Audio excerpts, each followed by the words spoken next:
here's the other thing with Youngkin, and I think this probably goes more to what Sarah wants to talk about. In 2019, what year are we in? 2019. It's hard to remember years. We're getting old. 2019, 18, Sarah and I and Bill and others were trying to recruit people to primary Donald Trump. And there are varying degrees of quality of that group. I wasn't planning on working for these campaigns, so I was like, I'm happy to sacrifice someone that's not my perfect person because I thought he was beatable in the right situation. And if he wasn't beatable, I thought it made sense to have somebody on the field just in case who the fuck knows what happens. So I think that the Youngkin thing, whereas I've been skeptical of the Youngkin model, working in these primaries where you have competitive MAGA people right now in 2022. I just don't think, who knows what happens in 2024. I think you can, maybe this Trump just not being able to get over 2020, eventually that wears on people. You can be the right place at the right time. If DeSantis doesn't run, Youngkin's sitting there, something, the floodgates open against Trump. The poll numbers start showing Youngkin's winning, Trump's losing by 10. Maybe people don't believe them. Anyway, I think it's a long shot, no doubt, but I don't know. I don't think it's a zero. And then I think if DeSantis decides to get in and these guys start going at each other like Cruz and Trump did in 2020, and it's like, your dad killed Kennedy and you cheated on your wife and you know what I mean? Like, who the hell knows what happens? So anyway, I don't think that Glenn Youngkin is by any means a likely nominee for the Republican Party, but and every time I say this, I just have to caveat it because people are like, you like Glenn Youngkin, you're showing your true colors or whatever. I'm not going to vote for any of these fucking people. Okay, I think Glenn Youngkin is gross, but all things considered, I'd rather have Glenn Youngkin as the Republican nominee than Donald Trump. Okay, so as far as I'm concerned, I'm interested. I guess I don't think it's likely, and I think that there's a lot of wish casting by the National Review crowd, but I'm interested. I think that it might be a flyer worth taking.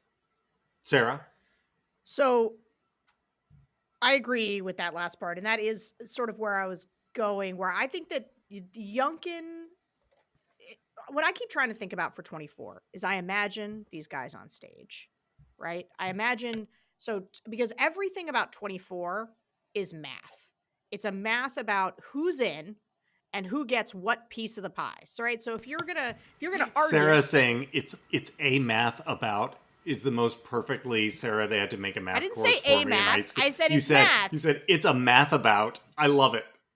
Keep going. It's right. Trump was an accident of history in the fact that it was a big field, a bunch of normie Republicans sprint, and by normie I mean all the way from Ted Cruz to Chris Christie and Marco, like they're all splitting. Scott Walker, they're all splitting the field.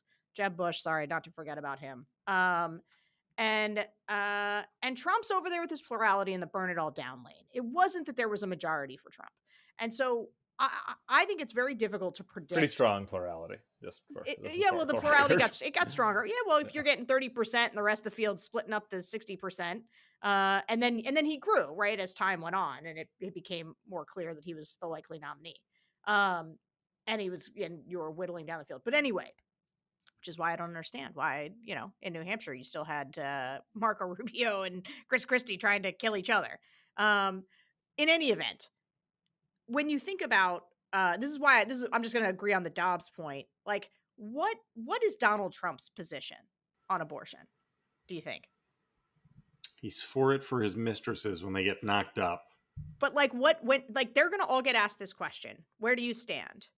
And my guess is that if Glenn Youngkin is up there saying, I passed a 15-week, ban, this is where the majority of Americans are, like, that is not, I don't think that's actually an insane position. You got Ron DeSantis probably doing 6 weeks. I don't know where Trump would be.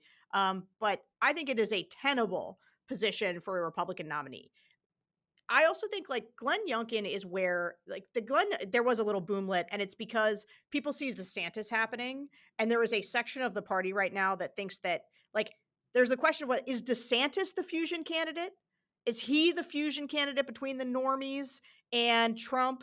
Or is Youngkin the fusion candidate between the normies and Trump?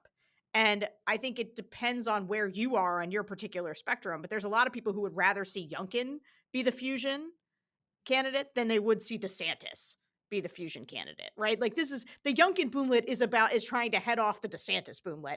And the thing that Youngkin has going for him, which is like a much stronger version of what Larry Hogan has, which is to say he turned a blue state red, right? And what people want right now is they want a winner.